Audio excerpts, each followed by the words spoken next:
Is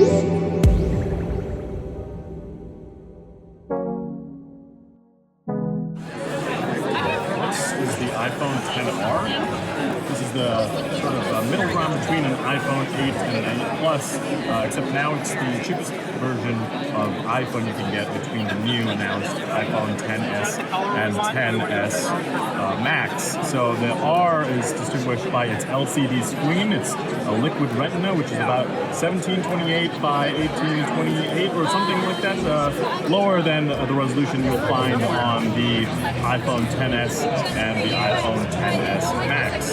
So it's a 6.1-inch screen, LCD, still have the same usual features, lightning port, stereo sound, buttons on the right side, a power button on the right side, and these other buttons and the mute switch on the left.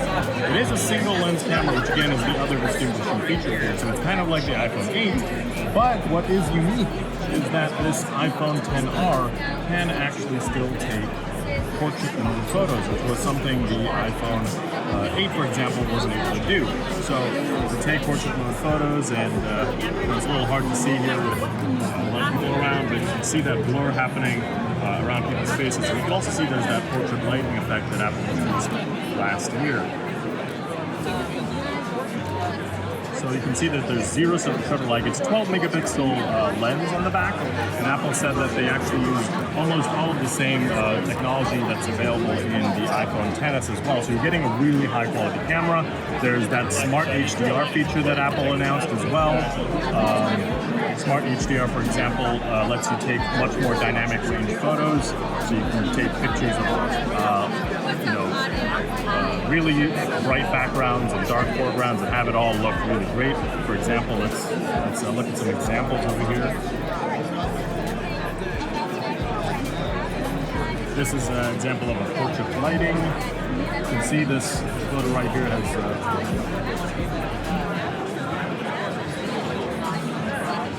you can see that real smart HDR right there.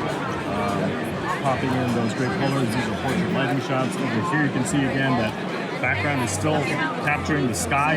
Most phones generally would blow up the sky a little too much. So that's the capabilities of what smart HDR would be able to do, and of course that portrait mode effects as well. So that's some of the components and specific features of the iPhone XR that make it unique. Of course, it comes in much more colors than the other phones, red, blue, yellow, silver, white, black. It costs $750. Pre-orders start October 19th, and it's available October 24th. So $750 puts this right in between the price range. Actually, the cheapest of the iPhone XS and XS Max, which cost $1,000 and $1,100 respectively. So one of the things I did want to mention is that also makes this phone unique is that, yes, it has the edge-to-edge design, but you can see the edge bezels around the screen are a little thicker than you would expect coming from, say, an iPhone X. So clearly, that sort of really does distinguish this iPhone as sort of the cheaper one of the other two, because when you look at it when compared with the other two devices, you can see the slimmer bezels on there too, which offer a little more of a more elegant and sleek look. But still, the screen looks fantastic, real colorful, and you can see even the blacks here. Let's take a look at some of those. You can see the blacks look really great. Really dark and rich. So it looks like a great phone.